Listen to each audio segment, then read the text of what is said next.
किसान साथियों राम राम। साथियों, हमारी गेहूं की फसल जो कि बू रही है, कुछ बूने वाली है और कुछ जो है जम के तैयार है और वो पहले पानी पे आ गई है। तो साथियों, हमें पहले पानी से पहले क्या क्या तैयारी करनी चाहिए, क्या क्या चीज़ करनी चाहिए जिससे कि हमारी जो है गेहूं की फसल बम्पर पैदावार दे।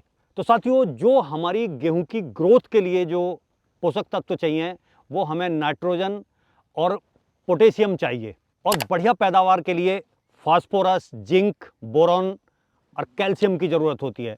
तो ऐसा क्या कुछ हम ऐसी चीज़ डालें कि जिससे ये सारी चीज़ें हमें एक ही चीज़ से मिल जाएं और हमारी जो है फसल गेहूं की बहुत ही बम्पर हो।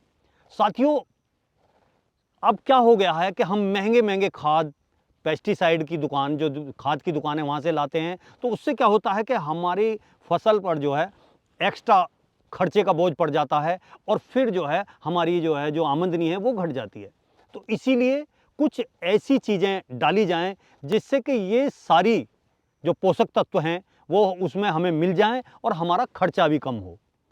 सबसे पहले मैं आपको एक बात बता देता हूं कि ये जो जब हम गेहूं बोते हैं तो उसके बाद में जो इसमें नीचे रूट निकलती है उसे सेमिनल रूट कहते हैं, और ऊपर जो आप ये गांठ जो देख रहे हैं इसे क्राउन रूट कहते हैं।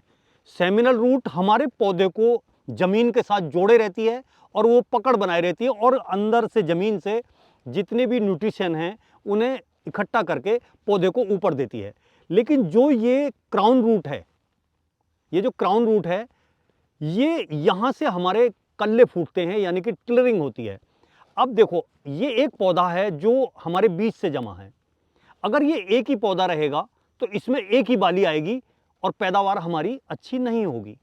अब अगर ये जो क्राउन रूट है, ये जो गांठ टाइप है, यहां से जब हमारी टिलरिंग होगी तो बहुत सारे कल्ले फूटेंगे। तो जितने ज्यादा कल्ले उतनी ज्यादा बालियां, जितनी ज्यादा बालियां उतने ही ज्यादा गेहूं के दाने और उतनी ही ज्यादा पैदावार।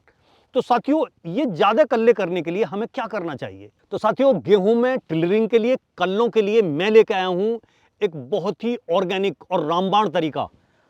ये आप देख सकते हैं मेरे पास ये क्या है। सभी मेरे किसान भाई हैं, सभी जानते हैं ये सरसों की खली है। ये हम अपने पशुओं को खिलाते हैं क्योंकि हमारे यहाँ सरसों होती है, उससे हम तेल लेते हैं, उसके बाद खली हमारी बच जाती है। तो ये चीज़ हमारी अपने ही घर की है, इसीलिए हमें सस्ती पड़ेगी। इसका क्या तरीका है और कितनी मात्रा में हम इसे डालेंगे, सबसे पहले जानना और इसका तरीका जानना बहुत ज़रूरी है। तो साथियों, 1 एकड़ का हम लेके चलते हैं कि 1 एकड़ में हम 10 किलो सरसों की खली लेंगे और उसे बहुत ही बारीक कर लेंगे। बहुत बारीक बारीक करके जो है एकदम से बारीक बना लेंगे। और बारीक होने के बाद में हम क्या करेंगे कि बिल्कुल सूखी भुरभुरी मिट्टी लेंगे खेत की, 20 किलो। फिर ध्यान से सुने, 1 एकड़ के लिए 10 किलो सरसों की खली और 20 किलो सूखी हुई भुरभुरी मिट्टी, इन दोनों चीज को हम अच्छे से जो है आपस में मिला लेंगे। सरसों की खली बिल्कुल हमें पाउडर फॉर्म में कर लेनी है बारीक, और बारीक करके मिट्टी उसमें 20 किलो रिला देनी है। और हमें बखेर विधि यानी कि छिड़काव विधि से वो 30 किलो जो मटेरियल हमारा बचा है वो पूरे 1 एकड़ में हमें बखेर देना है। अब ये काम हमें कब करना है आप सब जानते हैं। सभी जो है मेरे किसान भाई ज्ञानी जन हैं, वे जानते हैं कि हम पहला पानी जब गेहूं में 21 से 25 दिन के बीच में लगाते हैं तो उससे पहले हम जो है ये प्रक्रिया हम कर लेते हैं। और इसे बखेरने के बाद में खेत में हम जो है पहला पानी लगा देते हैं। पानी का एक विशेष ध्यान रहे कि पानी बिल्कुल एकसार भरा जाना चाहिए। ऐसा ना हो कि कहीं बहुत ज़्यादा भर गया है, कहीं कम भर गया है। उससे क्या होता है कि हमारे जो पौधे हैं वो नीचे बैठ जाते हैं और बैठने के बाद में उनकी टिलरिंग कमज़ोर हो जाती है। बिल्कुल हल्का पानी हो। एक क्यारी हमारी भरी गई है तो जब दूसरी क्यारी में हम काटते हैं तो वो पानी एकदम से ख़त्म हो जाना चाहिए। कई बार क्या होता है कि हमारे किसान भाई, ऑपरेटर लगा हुआ है, रात को पानी छोड़ दिया और अपने छोड़ के चलने दिया, पूरा पूरा डट के भर गया, मिट्टी पूरी बैठ गई और उसे बैठने के बाद में बहुत दिन में वो जो है फुलावट में आई।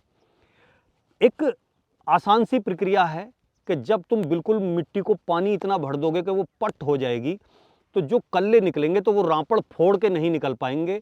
जो दमदार कल्ले होंगे वो बाहर निकलेंगे और जो हल्के कमजोर होंगे वो दब के रह जाएंगे। तो फिर हमारी टिलरिंग कम होगी। तो पानी देने का भी मेथड ऐसा होना चाहिए कि जिससे जो है हमारी ज़मीन में जो है सांस लेने की फोक बनी रहे, यानी कि जैसे हम आम भाषा में कहते हैं कि रापड़ ना एकदम से जम जाए। तो साथियों, ये एक ऐसा इलाज है सरसों की खली, इससे जो है हमें गेहूं के लिए, पैदावार के लिए जो हमें पोषक तत्व चाहिए वो सभी जो है हमारी सरसों की खली में होते हैं। Nitrogen, phosphorus, potash, zinc, boron और सल्फर, ये सब हमें इस सरसों की खली से मिलते हैं। आप इसे डालेंगे तो देखेंगे कि भगवान ने चाहा तो पैदावार ऐसी होगी कि पड़ोसी पूछेगा कि भैया क्या डाला है। तो देर क्यों कर रहे हो, टाइम आ गया है, फौरन सरसों की खली लाओ और अपना जितना गेहूं है उसमें मिट्टी में मिला के इस तरह से बखेर के और पहला पानी दे दो। धन्यवाद।